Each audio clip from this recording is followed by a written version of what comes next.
Olá, vamos aí para a nossa aula de filosofia do terceiro ano e um dos primeiros assuntos que nós temos aí é identificar marcas dos discursos filosóficos, mitológico e religioso. Então, é preciso que a gente vá percebendo as diferenças desses discursos para que a gente aprenda a perceber os objetivos desses discursos. Então, esses discursos são orientados para nos atingir de uma certa maneira. E para isso eles têm características próprias, né?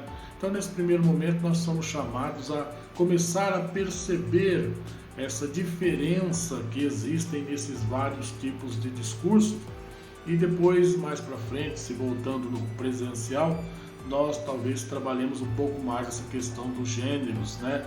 Textuais, cartas, poemas, autobiografia e tudo mais, para nós percebermos um pouco mais essa diferença. Mas nesse momento de pandemia, vamos aí para o nosso caderno do aluno e vamos tentar entender a diferença entre os dois discursos que nos são oferecidos aí. Na página 80 do caderno do aluno, nós encontramos o componente curricular de filosofia. Então vamos aí ler esse primeiro texto introdutório para que nós possamos compreender qual é a proposta da filosofia para esse bimestre. Filosofia e vida. Temos observado em diferentes momentos, especialmente por meio da imprensa, que o sistema representativo de governo das democracias pelo mundo vem perdendo o apoio da população. O crescente número de votos brancos e nulos são sinais do esgotamento do sistema representativo de governo. Nas democracias modernas, a representação está relacionada ao processo eleitoral, de forma que os representantes eleitos pelo povo têm o objetivo de conhecer as suas demandas e discuti-las, para que prevaleça o bem comum. Contudo, o que temos presenciado cotidianamente é que uma parte significativa dos representantes eleitos pelo povo tem se desviado da finalidade de seu cargo. O que se nota é um sistema de privilégios, de favorecimentos, casos de corrupção e até de impunidade. Todos esses eventos têm conduzido significativos segmentos da população a questionarem a democracia e seu modelo de representação. Mas será que a democracia deve de fato ser questionada? Por que os representantes eleitos, por vezes, deixam a desejar no desempenho de sua função? Vamos pensar um pouco mais sobre a democracia e o seu sistema representativo? Numa sociedade democrática, os representantes eleitos devem atuar de forma a garantir a igualdade de todos perante a lei, e não atuar somente segundo a sua base eleitoral. Nesse contexto, os costumes e a liberdade de pensamento e expressão devem ser garantidos para que os interesses e carências dos indivíduos e os grupos pertencentes a toda a sociedade democrática possam ser reivindicados e considerados. A indiferença em relação à democracia significa indiferença aos mecanismos que garantem a liberdade e a igualdade.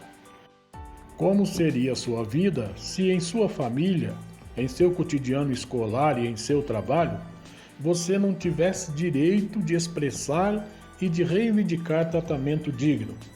Se não pudesse manifestar seu sentimento religioso ou suas convicções políticas? Se fosse vetado escolher o que fazer nos momentos de lazer? Pense sobre isso. A democracia representativa apresenta falhas e demandas para o seu aperfeiçoamento. Por isso, considere a possibilidade de conhecer um pouco mais sobre essa forma de organização política, entender suas possibilidades e fragilidades e, principalmente, pense em como podemos aprimorar a organização democrática na sociedade brasileira contemporânea. Agora você tem aí o link de dois concursos, o programa Senado Jovem Brasileiro e o programa Parlamento Jovem Brasileiro.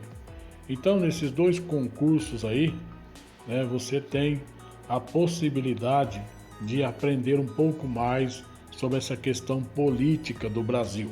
Esses são concursos que propiciam aos selecionados vivências na esfera representativa, Sinta-se convidado a participar deles. Continuando na página 81 do nosso caderno do aluno, nós temos aí então o nosso primeiro tema desse bimestre. Características do discurso filosófico, comparação com o discurso religioso. Então, a nossa primeira habilidade é justamente essa daí que nós temos como tema, que é identificar marcas dos discursos filosóficos, mitológico e religioso. Então, vamos aí entender como é que isso acontece. Então, ao comparar o discurso religioso com o discurso filosófico, busque marcas de distinção entre eles. Selecionamos para esse exercício 2 fragmentos de texto. Sugerimos leitura compartilhada em voz alta. Caso ocorram dúvidas ao longo da leitura, elas podem ser anotadas em seus cadernos para pesquisa posterior. Sugerimos ainda que discutam com os colegas os elementos da pesquisa, levando para a aula seus resultados. Então vamos ler aí, esse texto. Este grande frutificar da palavra de Deus é o em que reparo hoje, e é uma dúvida ou admiração que me traz suspenso e confuso. Depois que subo ao púlpito, se a palavra de Deus é tão eficaz e tão poderosa, como vemos tão pouco fruto na palavra de Deus?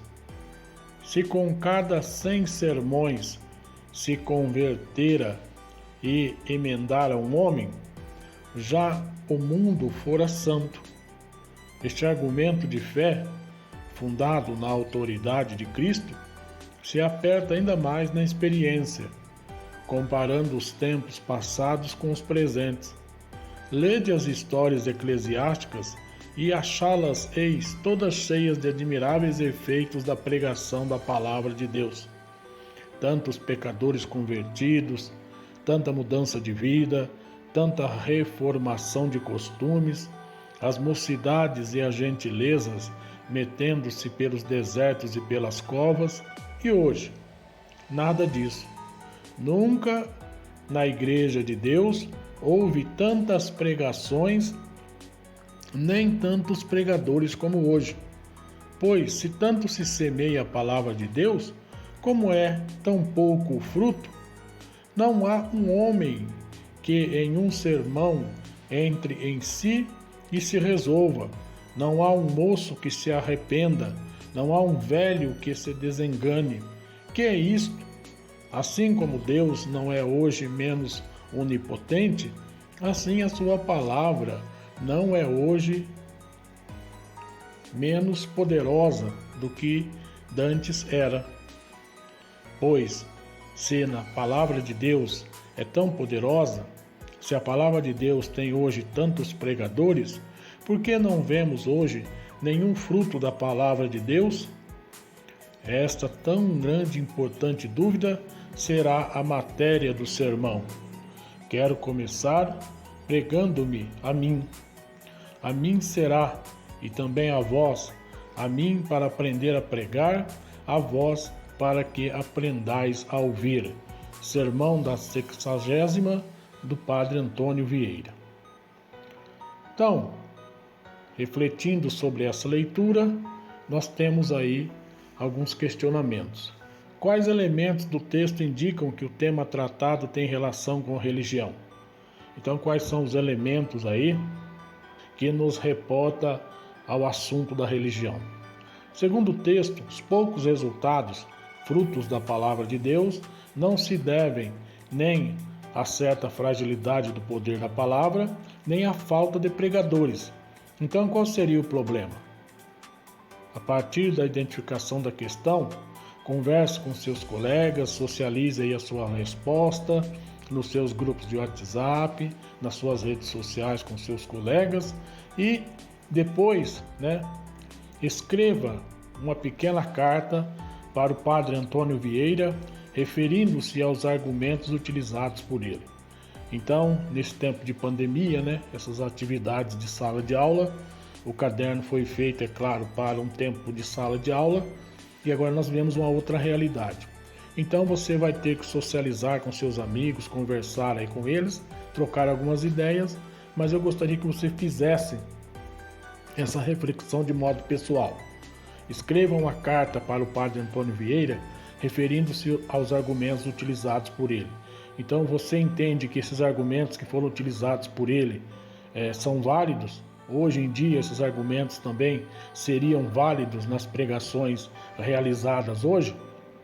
Então ele diz que o resultado, que se obtém das pregações não é em função do poder da palavra de Deus, nem a falta dos pregadores, porque hoje existem mais pregadores e a palavra de Deus sempre foi eficaz.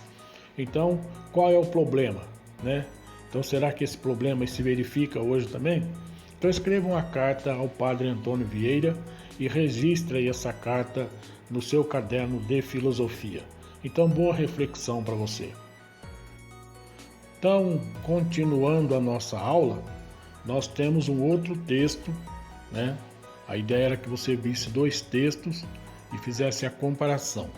Então, para a leitura do próximo texto, sugerimos, assim como no texto anterior, que ela seja compartilhada e feita em voz alta, e as dúvidas que forem aparecendo sejam anotadas para pesquisa ou esclarecimento por parte dos professores.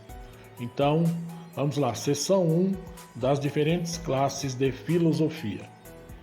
A filosofia moral, ou ciência da natureza humana, pode ser tratada de 2 maneiras diferentes. Cada uma delas tem seu mérito peculiar e pode contribuir para o entretenimento, instrução e reforma da humanidade.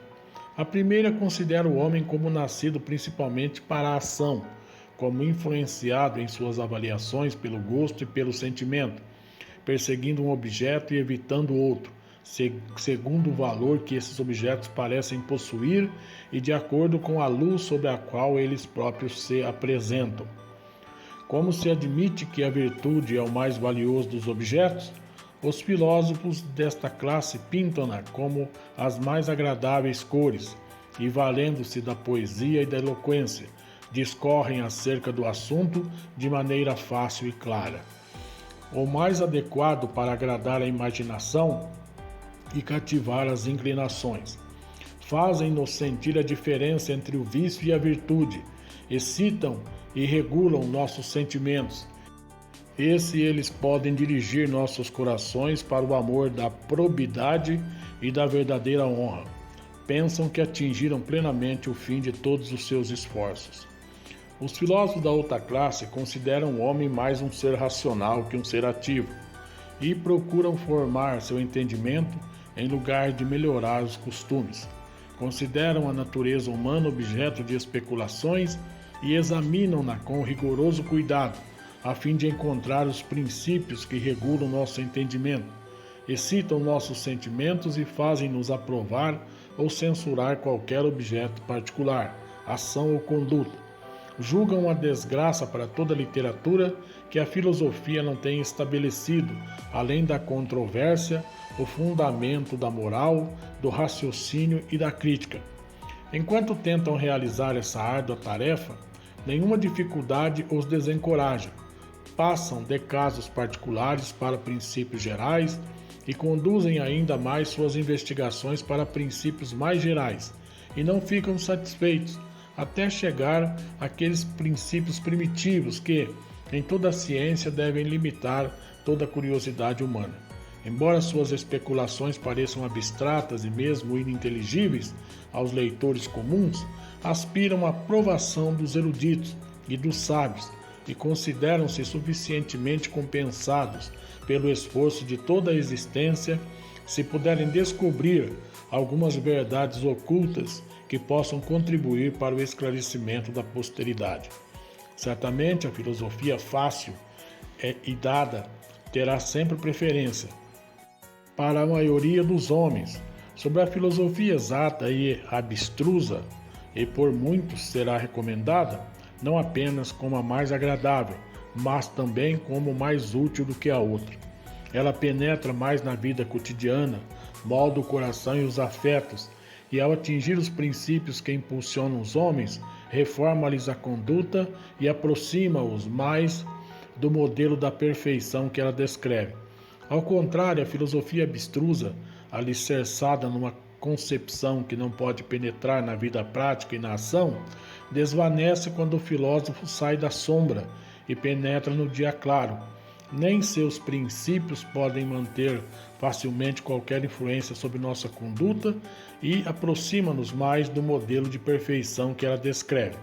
Ao contrário, a filosofia abstrusa, alicerçada numa concepção que não pode penetrar na vida prática e na ação, desvanece quando o filósofo sai da sombra e penetra no dia claro. Nem seus princípios podem manter facilmente qualquer influência sobre nossa conduta e nossos costumes. Então, esse texto é um ensaio sobre o entendimento humano de David Hume. Então, segundo Hume, a filosofia moral ou ciência da natureza humana apresenta-se de duas maneiras. Uma orienta-se para a ação e a outra para a racionalidade. Qual é a mais apreciada pelo autor? Identifique as passagens do texto capazes de comprovar sua resposta. Então, a partir aí do texto, pegue os trechos do texto que você vai utilizar para alicerçar o seu argumento de que Hume prefere esse tipo de filosofia. Então, abstrusa é uma palavra recorrente no texto. Há 3 ocorrências. Qual é o seu significado? Qual sua importância para a compreensão do texto? Então procure pesquisar aí o significado da palavra abstrusa para que você possa ter uma compreensão um pouco melhor do texto. Para apresentar a filosofia moral e os seus modos, Hume faz uso da palavra de Deus ou outro elemento que remete a alguma religião. Qual é a base do argumento de Hume para expor as 2 maneiras de fazer filosofia moral? Então, busque imagens que caracterizam os textos lidos e monte um painel ou um desenho capaz de ilustrar as marcas do discurso religioso e do discurso filosófico. Então, como nós já falamos, nesse momento é difícil que nós façamos grupos. Então, você deve buscar aí, de maneira particular, pode até socializar com os colegas, trocar ideias, mas eu quero que você monte aí numa folha do caderno, um pequeno painel, ou se você quiser, numa cartolina, para ilustrar as marcas do discurso religioso e do discurso filosófico. Então, continuando aí, nós temos mais algumas questões para você responder. Qual é o espaço da religião nas questões de Estado no mundo contemporâneo? No mundo antigo, muitas narrativas mostram como os deuses acabam decidindo questões que justificam o poder político ou a vitória numa disputa, como, por exemplo, na narrativa da Guerra de Troia. Na Europa, no período medieval, o poder político era motivo, às vezes mais, às vezes menos, de disputa entre clero e os reis. No mundo contemporâneo, ainda temos exemplos de estados teocráticos. Quais são as suas características mais marcantes? Finalmente, você tem aqui um texto da Ilíada e Odisseia, que é a volta de Ulisses para sua terra natal, a saga de Ulisses, e o Diálogo Sem Fronteira de Foucault, que também é sempre interessante. É aquele filósofo que nos traz grandes revelações sobre o comportamento humano. Então, procure conhecer mais esses 2 textos. Então, reflita, se for necessário, pesquise e elabore por escrito qual o papel que o mito desempenha na filosofia e na religião.